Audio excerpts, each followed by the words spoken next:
Guys welcome back to my channel explore with అనునికి. So మేమైతే night check in అయిపోయాము రూమ్లోని అండ్ ఎర్లీ మార్నింగ్ 4 o'clock అయితే లెగ్సి ready అయిపోయి మేమైతే 6 కల్లా బయటకు వచ్చేసామన్నమాట.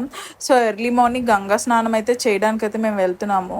సో గంగా స్నానం చేయడానికి వెళ్తున్నప్పుడు మేము యాక్చువల్లీ కుంభమేళా టైంలో వచ్చాము. సో అందువల్ల మాకు క్రౌడ్ చాలా ఎక్కువ ఉంది. మీకు ప్రస్తుతానికి ఇక్కడ కనిపించట్లేదు కానీ టెంపుల్ దగ్గరికి వెళ్ళేసరికి చాలా క్రౌడ్ అయితే ఉంటుంది.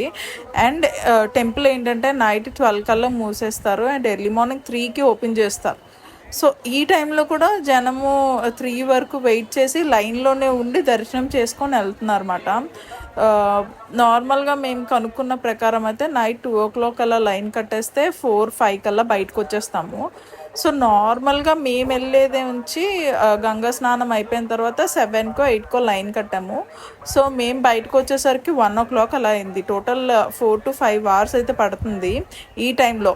ఇది కుంభమేళా టైం కాబట్టి ఈ టైంలో అంత టైం పడుతుంది. నార్మల్గా అయితే ఒక 2 hours బయటకు వచ్చేస్తారు మ్యాక్సిమం. సో మేమైతే తెలియక చాలా దూరంగా తీసుకున్నాము. సో ఎవ్రీడే 2 days ఉన్నాము కాశీలోని. 2 days మాకు వాకింగే అయిపోయింది. మ్యాక్సిమం ఒక 6 to 7 km 8 km నడిచేవాళ్ళము మేము టెంపుల్ దర్శనం చేసుకోవడానికి. సో టెంపుల్ గేట్ అయితే ఇక్కడ ఉంది, బట్ గేట్ నెంబర్ 2 దగ్గర దర్శనం ఈజీగా అవుతుంది, కొంచెం ఫాస్ట్గా మూవ్ అవుతుంది లైన్ అని చెప్పి మా సాయి ఫ్రెండ్స్ అక్కడ ఎవరైతే ఎంప్లాయీస్ సిఆర్పిఎఫ్ వాళ్ళు ఉంటారో వాళ్ళు చెప్పారన్నమాట. సో మేము గేట్ నెంబర్ 2కి వెతుక్కొని వెళ్ళడము, గేట్ నెంబర్ 2 గంగా నది దగ్గర ఉండడము, చాలా ఎక్కువసేపు వాకింగ్ అయితే చేసామన్నమాట. సో ఇది జంక్షన్. మనం టెంపుల్కి రూమ్స్ ఏం కావాలన్నా ఈ జంక్షన్లో ఉంటుంది అన్నమాట. మాకు తెలియక మేము అటు సైడ్ తీసేసుకున్నాము. అండ్ ఇక్కడ మీరు చూస్తే కనుక కాశీలోని స్ట్రీట్స్ అన్నీ ఇట్లా చిన్న చిన్నవే ఉంటాయి. రూమ్స్ కూడా ఇలా ఈ స్ట్రీట్స్ మధ్యనే ఉంటుంది. సో ఇప్పుడు టైం అయితే 7 అవుతుందండి. సో ఈ టైంకి క్రౌడ్ చూడండి ఎంత ఎక్కువ ఉందో గంగా స్నానం చేయడానికి. కదా దిగు.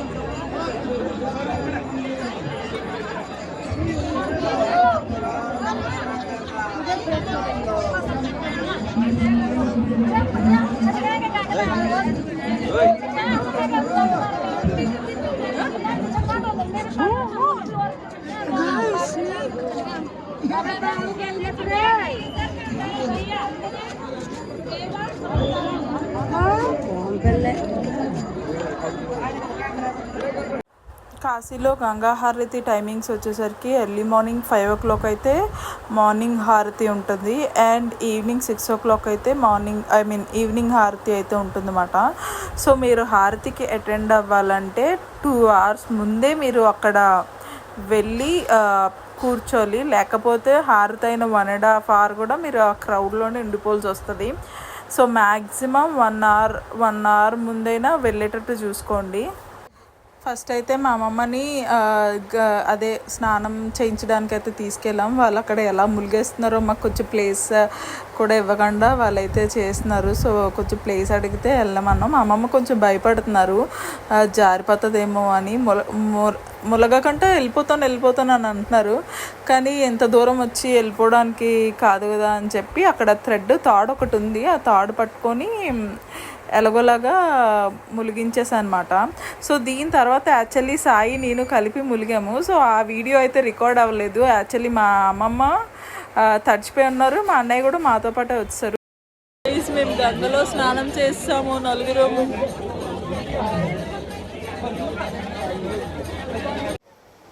సో ఇక్కడ టవల్స్ అయితే చూస్తున్నాం మేము. మా వదిన అయితే రావడానికి అవ్వలేదు కదా. సో మా అన్నయ్యకి అట్లా కప్పులు రాకపోతే ఎవరొకరు పైన షాల్వా లాగా వేసుకోవాలన్నమాట. సో అందుకు మేము టవల్ అయితే తీసుకొని వెళ్తున్నాము. ఇక్కడ కోతి చూడండి అన్నీ ఏరుకుంటుంది అక్కడ. మేమైతే గేట్ నెంబర్ 2 దగ్గర నుంచి ఎంటర్ అవుదాం అనుకుంటున్నాము. సో గేట్ నెంబర్ 2 ఆపోజిట్లోని మనకి ఫోన్స్ బ్యాగ్స్ అన్నీ సబ్మిట్ చేసేయాలన్నమాట. అక్కడ మేము ఈ సూర్య భగవానుడిది అది చూసామన్నమాట, చాలా బాగుంది. అండ్ క్రౌడ్ చూడండి బాబోయ్ చాలాగా. ఇంకా మీరు ఎప్పుడైనా ఎంత క్రౌడ్ ఉన్నప్పుడు వెళ్తే మటుకు ఎర్లీ మార్నింగ్ 4 o'clock వెళ్ళిపోతేనే బెటర్ అన్నమాట. సో మాకైతే 4 hours దర్శనం అయితే పట్టింది. సో మొబైల్స్ అవి లైన్లోని రూమ్కి వెళ్ళే వరకు కూడా మనకు లాకర్స్ అయితే అవైలబిలిటీ ఉంటుంది. సో ఇరకల్ రోడ్ చిన్న చిన్న గల్లీల్లో నుంచి వెళ్తాం కదా, అక్కడ చిన్న చిన్న షాప్స్ అయితే ఉంటాయి, మీరు అక్కడ పెట్టేసుకోవచ్చు, రిటర్న్ వచ్చినప్పుడు పికప్ చేసేసుకోవచ్చు. సో మాకైతే లోపలికి ఎలో లేదు కాబట్టి నేను లోపలిది వీడియో అయితే తీయలేదు. ఇది మేము దర్శనం అయిపోయిన తర్వాత తీసిన వీడియో అన్నమాట.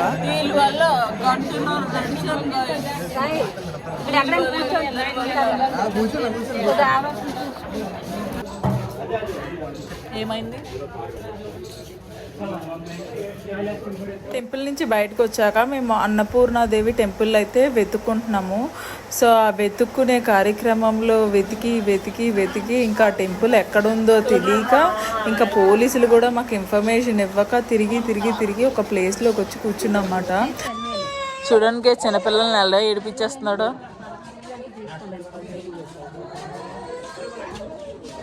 యాక్చువల్లీ అన్నపూర్ణాదేవి టెంపుల్ అన్నది కాశీ గేట్ నుంచి బయటకు వచ్చిన తర్వాత లెఫ్ట్ సైడ్ అయితే ఉంటుంది. కాకపోతే క్లోజ్ చేశారు. ఎవరో కొందరు పంతులు సౌత్ నుంచి వచ్చారంట, వాళ్ళు ఏదో హోమం చేస్తున్నారంట. సో ఆ టెంపుల్ అయితే క్లోజ్ ఉంది. మేమైతే ప్రజెంట్ కాశీ విశాలాక్షి అమ్మవారు టెంపుల్ దగ్గర అయితే ఉన్నాము. ఆ టెంపుల్ దగ్గర మనకి ఇంపార్టెంట్ టెంపుల్స్ 3 టెంపుల్స్ అయితే ఉన్నాయి. అండ్ ఆ టెంపుల్ దగ్గర ఈ షాప్ కూడా ఉంది. కంప్లీట్ బెనారస్ శారీస్ అండి వీళ్ళ దగ్గర కలెక్షన్ అయితే ఉందన్నమాట.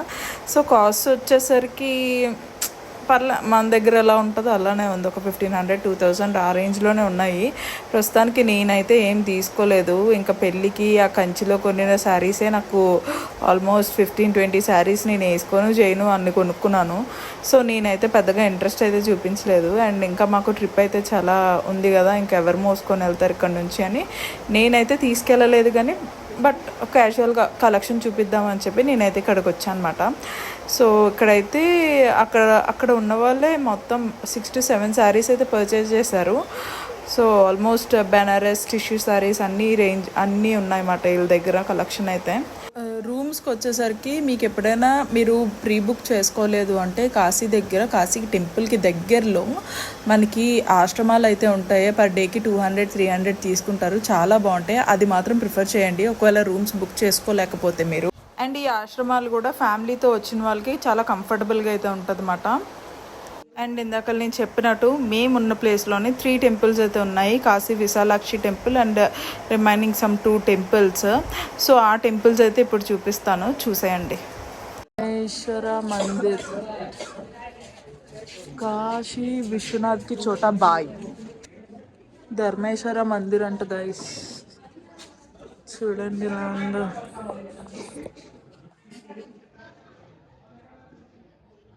చిన్న తమ్ముడు అంట శివుడికి.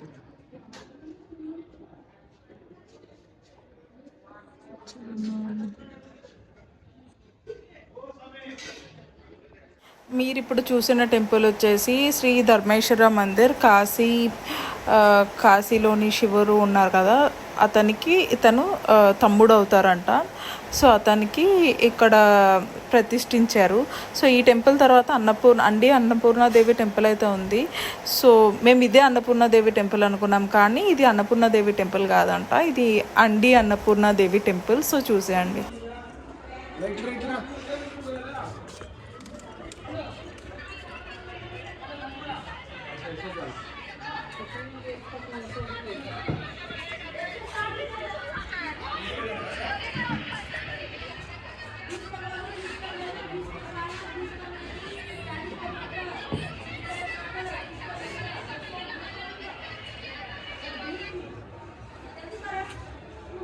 చూడండి గైస్ ఎలా పడుకుని పోయిందో ఈ పిల్లడు. చూడండి తిప్పి పిక్ చేసాడు గైస్. ఈ పిల్లడే మొత్తం చేశాడు.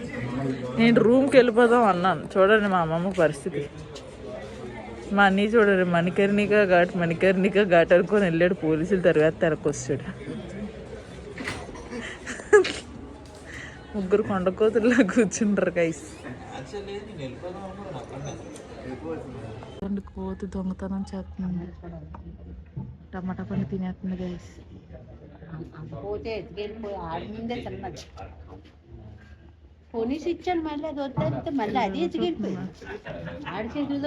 కాశీ విశాలాక్షి టెంపుల్ గైస్, శక్తిపీఠం ఇది.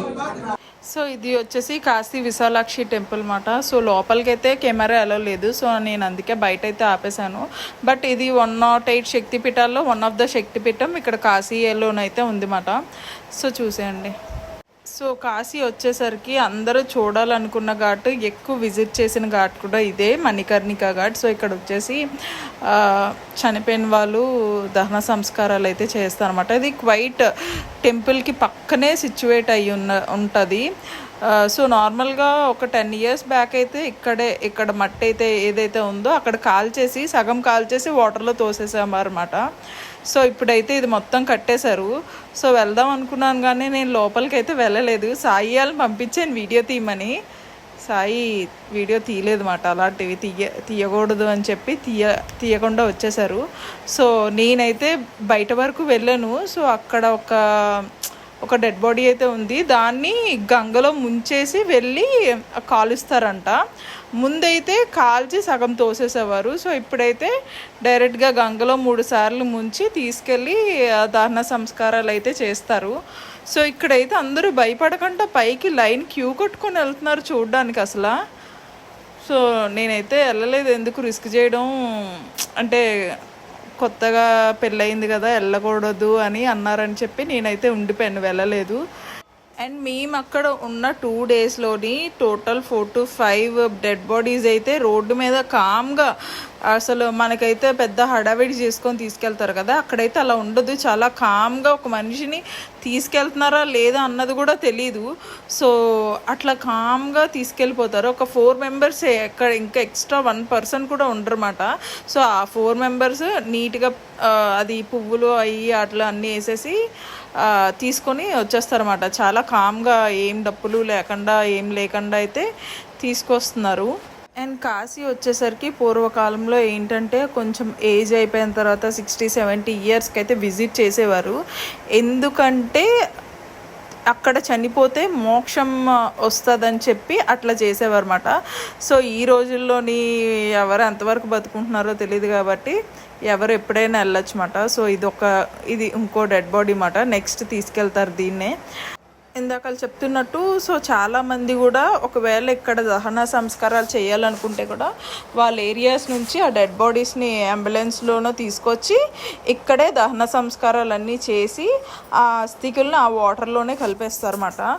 సో అట్లా చేస్తే వాళ్ళకి పుణ్యం వస్తుంది అని చెప్పి మళ్ళీ వేరే జన్మ ఉండకుండా వాళ్ళు మోక్షం తీసుకుంటారని చెప్పి అందరి నమ్మకం.